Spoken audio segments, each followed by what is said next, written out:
அனைவருக்கும் வணக்கம். நம்ம இந்த வீடியோவில் 11th சிறப்பு தமிழில் இருக்கிற ஒரு லெசன் தான் வந்து பார்க்க போகிறோம். இலக்கண வரலாறு அப்படின்ற ஒரு லெசன். இலக்கண வரலாறு இந்த லெசனில் இருந்து இப்போ லாஸ்ட்டாக நடந்த குரூப் 2 ப்ரிலிம்ஸில் 2 கொஸ்டின் கேட்டிருக்காங்க. இந்த ஒரே லெசனில் இருந்து 2 கொஸ்டின் கேட்டிருக்காங்க. ஓகேவா? அடுத்தடுத்து நிறைய கொஸ்டின் கேட்குறதுக்கு வாய்ப்பு இருக்குது. முக்கியமான ஒரு லெசன். ஓகே, பார்க்கலாம், லெசன் பார்க்கலாம். நான் ரொம்ப முக்கியமானது மட்டும் சொல்கிறேன். ஓகே, ஃபஸ்ட்டு என்ன அப்படின்னா,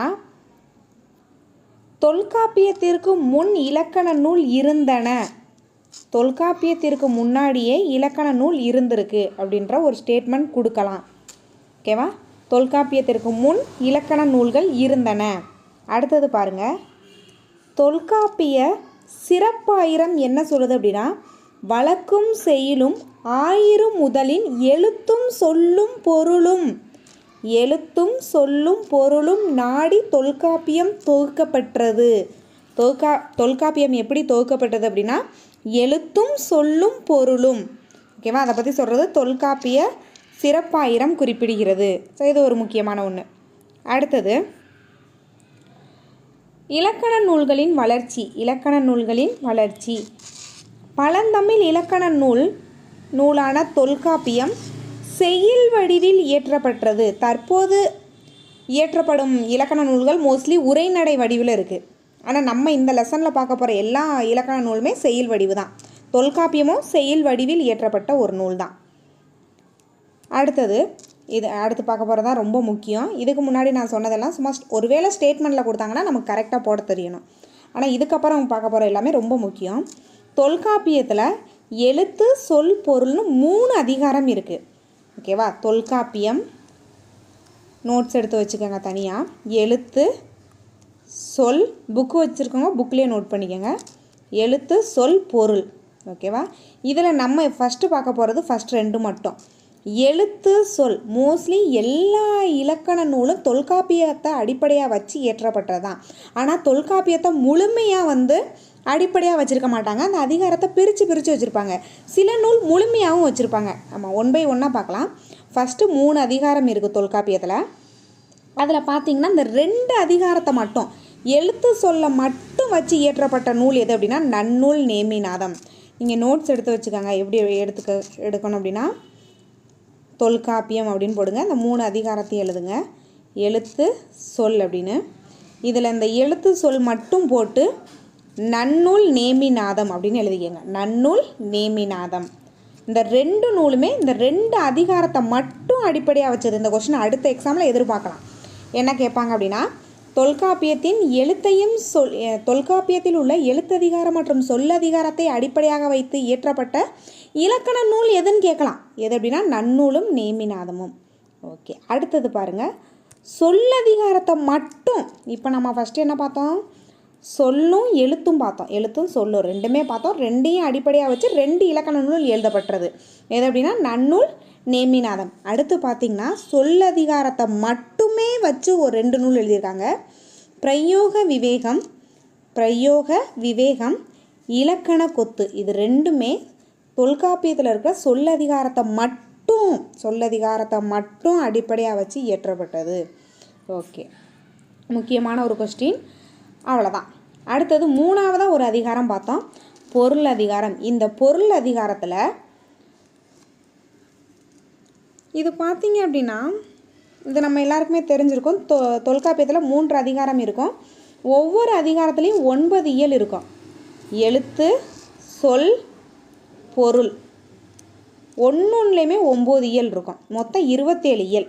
ஒன்னொன்றுலேயுமே 9 இயல், மொத்தம் 27 இயல். இதுவே திருக்குறள் எடுத்திங்கன்னா மொத்தமே 9 இயல் தான். ஆனால் தொல்காப்பியத்தில் ஒவ்வொரு அதிகாரத்துக்குமே 9 இயல், மொத்தம் 27 இயல். அதில் பொருள் அதிகாரம் தான் 3ஆவதாக இருக்கும். 3ஆவது அதிகாரமாக பொருள் அதிகாரம் இருக்கும். இந்த பொருள் அதிகாரத்தில் 9 இயல் இருக்கும். அந்த 9 இயலுமே அடிப்படையாக வச்சு நிறைய இலக்கண நூல் எழுதியிருக்காங்க. ஒன்றொன்னா சொல்கிறேன், அப்படியே நோட் பண்ணிக்கோங்க. இந்த லெசன் ரொம்ப ரொம்ப முக்கியமான ஒரு லெசன். இந்த எக்ஸாம்லேயும் 2 கேட்டிருக்காங்க அப்படின்னா அடுத்தடுத்து இதில் நிறையா கொஸ்டின் கேட்கலாம். நிறைய கொஸ்டினும் இதில் இருக்குது. ஓகேவா? அதுலேயும் குரூப் 2A மெயின்ஸ்லலாம் இலக்கணம் வந்து டாப்பிக்காக இருக்குது. ஸோ கண்டிப்பாக எதிர்பார்க்கலாம்.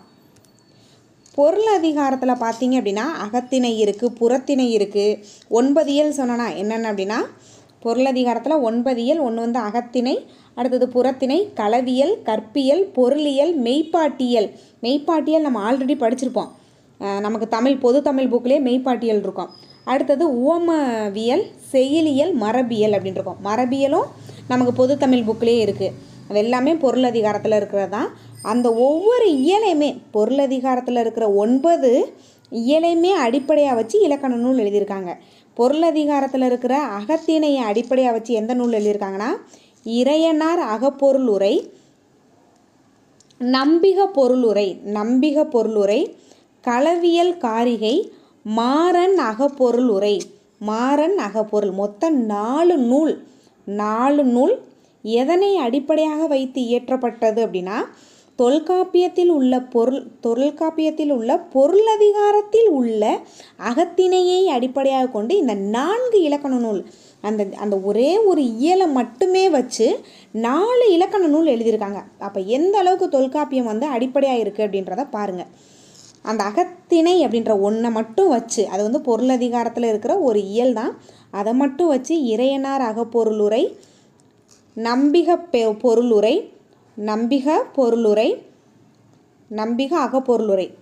எல்லாத்துலேயுமே அகன்ற வார்த்தை இருக்கும், இதில் இருக்காது. களவியல் காரிகைனா பெண், அடுத்தடுத்து பார்க்கலாம். அடுத்தது மாறன் அகப்பொருளுரை, 4 நூல் அகத்திணையை வச்சு எழுதியிருக்காங்க. அடுத்ததும் பொருளதிகாரம் தான். பொருளதிகாரத்தில் புறத்திணையை அடிப்படையாக வச்சு 2 நூல் தான். ஒன்று புறப்பொருள் வெண்பா மாலை, அடுத்தது பன்னிரு படலம்.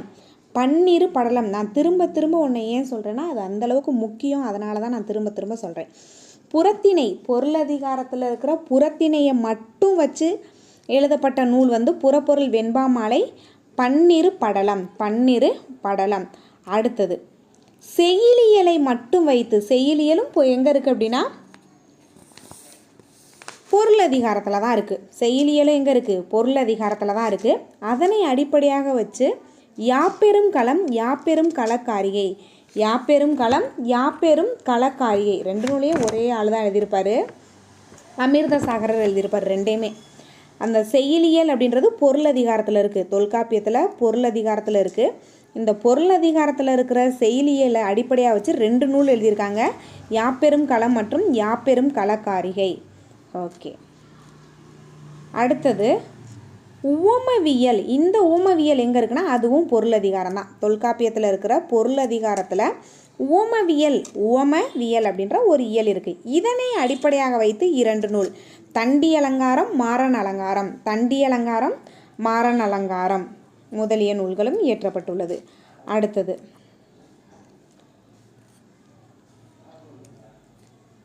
ஓகே,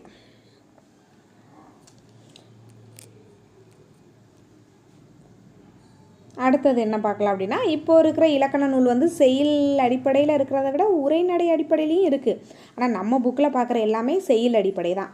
ஃபஸ்ட்டே பார்த்தோம் தொல்காப்பியம் செயல் அடிப்படையில் இயற்றப்பட்ட ஒரு இலக்கண நூல், அதனால தான் அது கடினமாக இருக்குது. உரைநடை அடிப்படையில் ஒரு இலக்கண நூல் அப்படின்னா அது ஈஸியாக இருக்கும். ஓகே, அடுத்தது என்ன பார்க்கலாம் அப்படின்னா இது எல்லாமே பார்த்தாச்சு. இலக்கண சுருக்க வினாவிடை இதெல்லாம் உரைநடை வடிவில் இருக்குது. 2 நூலை கொடுத்து செயல் வடிவில் இயற்றப்படாத இலக்கண நூல் எதுன்னு கேட்டாங்கன்னா இதுதான்.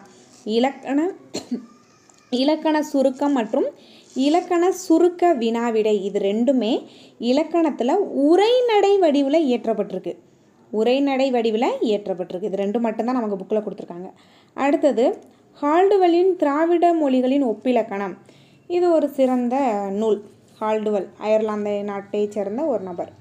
சரி, ஓகே, அடுத்தது என்ன பார்க்கலாம் அப்படின்னா தொல்காப்பியம் பற்றி பார்க்கலாம். தொல்காப்பியம் எல்லாருக்குமே தெரிஞ்சிருக்கும். 3 அதிகாரம், எழுத்து சொல் பொருள்னு 3 அதிகாரம் இருக்கும். ஆனால் தொல்காப்பியம் ஒரு 5 இலக்கண நூல். தொல்காப்பியத்தை 3 இலக்கண நூல்னு சொல்லக்கூடாது. 3 அதிகாரம்தான் 3, ஆனால் அது ஒரு 5 இலக்கண நூல். ஒவ்வொரு அதிகாரத்திற்குமே 9 இயல் இருக்குது. மொத்தம் 27 இயல் வந்து தொல்காப்பியத்தில் கொடுக்கப்பட்டுள்ளது. அடுத்தது தொல்காப்பியத்தில் பொருளதிகாரம் பார்த்திங்க அப்படின்னா மக்களை பற்றி அகத்திணை, புறத்திணை, அப்படின்னு சொல்லிட்டு மரபியல், உவமவியல், மெய்ப்பாட்டியல், களவியல், கற்பியல்னு முழுமையாக ஒரு மக்களோட வாழ்க்கையை சொல்கிறதான் பொருள் அதிகாரம். ஆனால் தொல்காப்பியத்தில் எழுத்தும் சொல்லும், இலக்கணத்தை பற்றி சொல்லும். ஆனால் தொல்காப்பியத்தில் பொருள் அதிகாரம் ஃபுல் அண்ட் ஃபுல் மக்களோட வாழ்க்கையை பற்றி சொல்லும். பழந்தமிழரின் நாகரிகத்தையும் வாழ்வியல் நடைமுறையும் சொல்லுகிறது பொருள் அதிகாரம். இவ்வதிகாரத்தில் அமைந்துள்ள இயல்கள் இருந்து எது அப்படின்னா பொருள் அதிகாரம். பொருள் அதிகாரத்தில் இயற்கை, சுற்றுப்புற சூழல், அக்கால மக்களின் அக உணர்வு, பண்பாடு, பழக்க வழக்கம் முக்கியமான ஒன்று. இது தொல்காப்பியத்தில் பொருள் அதிகாரத்திலேருந்து என்னெல்லாம் தெரிஞ்சுக்கலாம் அப்படின்னா இயற்கை பற்றி தெரிஞ்சுக்கலாம், சுற்றுப்புற சூழல் பற்றி தெரிஞ்சுக்கலாம், மக்களின் அக உணர்வு, பண்பாடு, பழக்க வழக்கம் தெரிஞ்சுக்கலாம். அடுத்தது இந்த பொருள் அதிகாரம் பார்த்திங்கன்னா போர் நெறிகள் பற்றியும் சொல்லுது. அதான் புறப்பொருள், புறப்பொருள் அகப்பொருள்னு சொல்லுவோம்ல, அதான் போர் நெறி பற்றி சொல்லுது.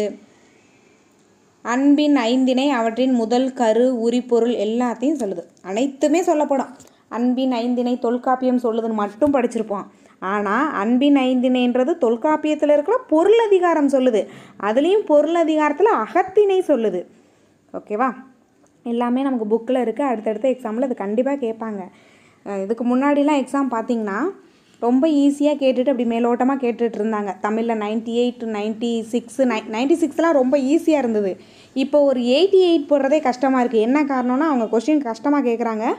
இனிமேல் அதை விட கஷ்டமாக தான் கேட்பாங்க. நீ வர்ற எல்லா எக்ஸாம்லையுமே கொஞ்சம் கொஞ்சம் கஷ்டமாக தான் தமிழ் கேட்பாங்க. அதனால் நம்ம எல்லாத்துக்குமே ரெடியாக இருக்கணும். நான் இதுக்கு முன்னாடி இந்த லெசன் படிச்சிருக்கேன், நிறையா தடவை படிச்சிருக்கேன். ஆனால் இதுக்கு நான் வீடியோ போட்டதில்லை. என்ன காரணம் அப்படின்னா இந்தளவுக்காக கஷ்டமாக கேட்க போகிறாங்க அப்படின்றதுனால தான் நான் வீடியோவே கொடுக்கல. பார்த்தா கேட்டுட்டாங்க. ஓகே, நான் இந்த கஷ்டமான லெசன் எல்லாத்தையுமே உங்களுக்காக அடுத்தடுத்து நான் வீடியோ கொடுத்துருவேன். நீ எப்படிலாம் கேட்கலாம், எப்படி கேட்டாலும் நம்ம போடுற மாதிரி படிச்சிடணும். அடுத்தது தொல்காப்பியத்திற்கு இளம்பூரணார், சேனாவரையார், நச்சினார்க்கினியர், பேராசிரியர் இவங்க எல்லாருமே உரை எழுதியிருக்காங்க. இது நமக்கு பொது தமிழ் புக்லேயே இருக்குது. ஓகே, அடுத்தது ஒன்று ஒன்றா பார்க்கலாம். ஃபஸ்ட்டு இறையனார் அகப்பொருள் உரை. இதை எழுதினவரே இறையனார் தான். ஓகேவா? இறையனார் தான் அந்த நூலை எழுதியிருப்பார். இறையனார் இது அகம் சார்ந்த நூல். இறையனார் ஸ்டார்டிங்லேயே சொல்லிட்டேன். அகம் சார்ந்த நூல் எது, புறம் சார்ந்த நூல் எது, களவியல் சார்ந்த நூல் எது, மரபியல் சார்ந்த நூல் எது, செயலியல் சார்ந்த நூல் எது, உவமவியல் சார்ந்த நூல் எது அப்படின்னு சொல்லிட்டேன். அதில் அகப்பொருள் சார்ந்தது தான் இறையனார் அகப்பொருள் உரை. ஆசிரியர் இறையனார். இதை பார்த்தீங்க அப்படின்னா களவியல் அப்படின்ற பெயராலையும் இதை சொல்கிறாங்க. களவியல் என்ற பெயரால் அழைக்கப்படும் இலக்கண நூல் எது அப்படின்னு சிம்பிளாக கொஸ்டின் கேட்டுருவாங்க. எது அப்படின்னா இறையனார் அகப்பொருள் உரை தான். ஓகே, இறையனார் அகப்பொருள் அகம் என்பதை களவு கற்பு அப்படின்னு ரெண்டாக பிரிக்கிறாரு. அகம் என்பதை எப்படி பிரிக்கிறாரு அப்படின்னா களவு கற்பு அப்படின்னு ரெண்டாக பிரிக்கிறாங்க. ஓகே, அடுத்தது இதில் ஒரு முக்கியமான ஒன்று, தமிழில் தோன்றிய முதல் உரைநூல் இறையனார் அகப்பொருள் உரை. அந்த நூல் பேர் சொல்லும் போதே இறையனார் அகப்பொருள் உரைன்னு சேர்த்து தான் சொல்லியிருப்பேன். தமிழில் தோன்றிய முதல் உரைநூல், முக்கியமான ஒரு கொஸ்டின். அடுத்தது புறப்பொருள் வெண்பா மாலை. ஆசிரியர் ஐயனாரிதனார் அல்லது ஐரிநாதர்னு சொல்லுவாங்க. ஐயனாரிதனார் இவர் தான் இந்த நூலோட ஆசிரியர். ஓகேவா? இது புறப்பொருள் பற்றி தான் சொல்லுது. அடுத்தது போர் பற்றி. புறப்பொருள்னாவே போர் தான். அடுத்தது வெட்சி, கரந்தை, வஞ்சி, காஞ்சி, நொச்சி, உளிங்கை, தும்பை, வாகை, பாடான், பொதுவியல், கைக்கிளை, பெருந்திணை, 12 திணைகளை பற்றி சொல்லும். ஆனால் தொல்காப்பியம் பார்த்திங்கன்னா புறத்திணையை எப்படி சொல்லும்னா 7 வகையாக தான் சொல்லும். அகத்திணையும் தொல்காப்பியம் 7ஆக தான் சொல்லும். தொல்காப்பியம் ரெண்டையுமே 7 வகைன்னு தான் சொல்லும். ஆனால் புறப்பொருள் வெண்பா மாலை புறத்திணை என்ன சொல்லும் அப்படின்னா 12 வகைன்னு சொல்லும். புறப்பொருள் வெண்பா மாலை புறத்திணையை 12 வகையாக குறிப்பிடுகிறது. ஓகே, அடுத்தது யாப்பெரும் களக்காரிகை. யாப்பெரும் கலக்காரிகை. யாப்பிலக்கணம் கற்பாருக்கு உறுதுணையாக இருப்பது இந்த நூல் தான். யாப்பிலக்கணம் பார்த்திங்கன்னா இலக்கணத்திலேயே ரொம்ப கடினமானது யாப்பிலக்கணம்னு சொல்லுவாங்க. ஓகேவா? காரிகை என்பதற்கு பெண் என பொருள். முக்கியமான ஒரு கொஸ்டின்.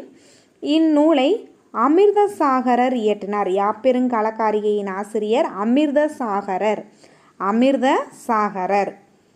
இதில் பார்த்திங்கன்னா உறுப்பியல், செயலியல், ஒளிபியல் அப்படின்னு 3 இயல் வந்து இருக்குது. எதில் அப்படின்னா யாப்பெரும் கலக்காரிகை. இந்த கொஸ்டின் தான் கேட்டிருந்தாங்க. காரிகை கற்று கவி பாடுவதனில், இது வந்து புக் பேக் கொஸ்டின், நான் இதுக்கு ஆல்ரெடி ஒரு வீடியோ கொடுத்துருக்கேன்.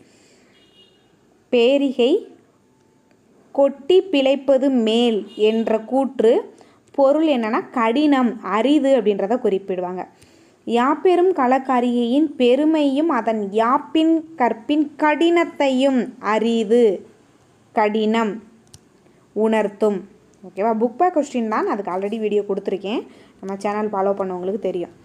இந்நூல் ஆசிரியர், இப்போ நம்ம டெஸ்ட் பேட்ச் ஸ்டூடெண்ட்டுக்கும் இந்த லெசனை நான் கட் பண்ணியே கொடுத்துட்டேன், ஏன்னா முக்கியமான ஒரு லெசன் அப்படின்றதுனால. இந்நூல் ஆசிரியர் யாப்பெரும் களம் எனும் 2 நூல் எழுதியிருப்பார். யாப்பெரும் கலக்காரிகை மற்றும் யாப்பெரும் களம் 2 நூலுமே யார் தான் ஆசிரியர் அப்படின்னா அமிர்தசாகரர் தான் ஆசிரியர். யாப்பெரும் கலக்காரிகை மற்றும் யாப்பெரும் களம் 2 நூலுமே ஆசிரியர் அமிர்தசாகரர் தான். அடுத்தது யாப்பெரும் கலக்காரிகைக்கு உரை எழுதியவர் குணசாகரர். யாப்பெரும் கலக்காரிகைக்கு உரை எழுதியவர் குணசாகரர். குணசாகரர். ஓகே, அடுத்தது இது பார்க்கலாம். வெட்சி. வெட்சினா இது நமக்கு தெரிஞ்சிருக்கும், நமக்கு பொது தமிழ் புக்லேயே இருக்குது. வெட்சினா என்னென்னா பகைவரது ஆணிரை, அதான் ஆடு மாடு அதை கவர்வது. கரந்தைனா அதை மீட்பது, அந்த ஆணிரையை மீட்பது. வஞ்சி அப்படின்னா பகை நாட்டின் மீது போர் தொடுத்தல். வஞ்சி தான் போர் தொடுத்தல். அப்படி போர் தொடுத்து வர்றவங்களை எதிர்க்கிறது தான் காஞ்சி. நொச்சி அப்படின்னா மதிலை காத்தல். உளிங்கை அப்படின்னா மதிலை சுற்றி வளைத்தல். இதை நான் ஆல்ரெடி சொல்லியிருப்பேன்னு நினைக்கிறேன் வீடியோலேயே. இது பாருங்கள், ஊழி உளிங்கை. இது பாருங்கள், அந்த ஞா போடும்போது எப்படி சுற்றி வளைச்சு போடுறோம், அதனால் இதுலேயும் பாருங்கள் சுற்றி வளைத்தல். ஷார்ட்கட் தான், இது கொஞ்சம் குழப்பம். நொச்சியும் உளிங்கையும் குழப்பம். இந்த சுற்றி வளைச்சு போடுறோமா ஞா, அதை பகைவர் மதிலை சுற்றி வளைத்தல்ன்ற ஒரு வார்த்தை அதுலேயும் இருக்கும். ஓகே, அடுத்தது தும்பை. தும்பை பார்த்திங்க அப்படின்னா பகை மன்னர் இருவரும் போரிடுதல். 2 பேருமே ஒரே பூவை தான் சூடியிருப்பாங்க. போரிட வரும், இதுலேயே ஒரு ஸ்பெஷல்னா தும்பை தான். 2 பேருமே வந்து வலிமையை நிலைநாட்ட போரிடுவாங்க. 2 பேரும் ஒரே பூவை தான் சூடியிருப்பாங்க. அடுத்தது வாகை. போரில் வெற்றி பெற்ற மன்னருக்கு மட்டும்தான் வாகை. பாடான், ஒரு ஆண்மகனோட, இது ஒருவருடையன்னு இருக்கு, அதுவே தப்பு. ஒரு ஆண்மகனின் கல்வி புகழ் வீரம் செல்வம் அதை பற்றி சொல்கிறதான் பாடான். அதிலே பிரிக்கணும், ஆண் தான் பிரிப்பாங்க. பாடு ப்ளஸ் ஆண் பிரிப்பாங்க. ஒரு ஆண்மகனோட ஒழுக்கத்தை சொல்கிறது கல்வி புகழ் வீரம். அடுத்து பொதுவியல். வெட்சி முதல் பாடான் வரை உள்ள புறத்திணைகளுக்கு பொதுவானவற்றையும் அதில் சொல்லாததை சொல்லுவாங்க. பொதுவானது ப்ளஸ் அது இதுக்கு மேலே பார்த்தாலும் அது மேலே பார்த்ததில் சொல்லாததை சொல்கிறதான் பொதுவியல். கை கீழே அப்படின்னா ஒருதலை காமம், பெருந்திணைனா பொருந்தா காமம். ஓகே, அடுத்து வீரசோழியம். வீரசோழியம் அப்படின்றது தொல்காப்பியத்திற்கு பின்னர் 5 இலக்கணம் அமைந்த நூல். வீரசோழியம் வந்து 5 இலக்கணம். தொல்காப்பியம் ஒரு 5 இலக்கணம். தொல்காப்பியத்திற்கு பிறகு 5 இலக்கியம்னா அது வீரசோழியம். ஆனால் இது 5 அதிகாரம். ஆனால் தொல்காப்பியத்தில் 3 அதிகாரம். அப்படியே சேம் இல்லை ரெண்டும். 5 இலக்கணம் மட்டும்தான், ரெண்டும் சேம். ஆனால் அதில் 3 அதிகாரம், இதில் 5 அதிகாரம். இதெல்லாம் ஸ்டேட்மெண்ட்டில் வச்சு அடுத்தடுத்து பயங்கரமாக குழப்பிடுவாங்க. நல்லா தெளிவாக படிச்சுக்கோங்க. 5 அதிகாரம் 10 படலமும் இருக்குது. இதன் ஆசிரியர் புத்தமித்திரர். இந்நூல், இது ஒரு முக்கியமான ஒன்று, இந்நூல் வடமொழி தமிழ்மொழி ஆகிய 2க்குமே இலக்கணம் சொல்லுது. வடமொழி தமிழ்மொழி 2க்குமே இலக்கணம் சொல்லுவது எது அப்படின்னா வீரசோழியம். வீரசோழியம் ஆசிரியர் புத்தமித்திரர். 5 அதிகாரம் 10 படலங்கள் உள்ளது. தொல்காப்பியம் போன்று 3 அதிகாரம் இல்லை, 5 அதிகாரம் இருக்குதுல. நல்லா நோட் பண்ணிக்கோங்க. அடுத்தது தண்டி அலங்காரம்.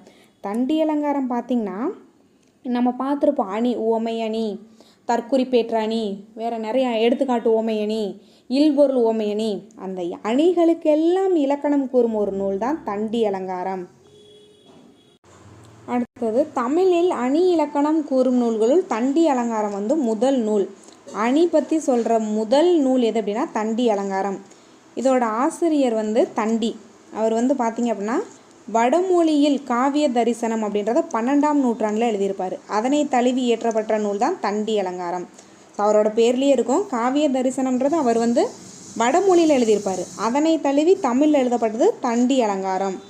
அதனை தழுவி எழுதப்பட்டது தண்டி அலங்காரம். ஓகே, அடுத்தது தண்டி அலங்காரத்திற்கு பதிப்பித்தவர் அம்பலவான பிள்ளை. தண்டி அலங்காரத்தை பதிப்பித்தவர் அம்பலவான பிள்ளை. எந்த வருஷம் அப்படின்னா 1926. அடுத்தது தண்டி அலங்காரம் பற்றி பார்க்கலாம். இந்த நூலில் 3 இயல் இருக்குது. பொது வணிவியல், பொருள் அணியியல், சொல் அணியியல் அப்படின்னு 3 இயல் இருக்குது. எதில் அப்படின்னா தண்டி அலங்காரத்தில் 3 இயல் இருக்குது. அதுக்கப்புறம் 125 நூற்பாக்கள் இருக்குது. அதான் பாக்கள் 125. அதில் அந்த பொது வணியியலில் வந்து செய்யுள் வகை சொல்லப்படுது. செய்யுள் வகை பொது வணிவியலில் சொல்லப்படுகிறது.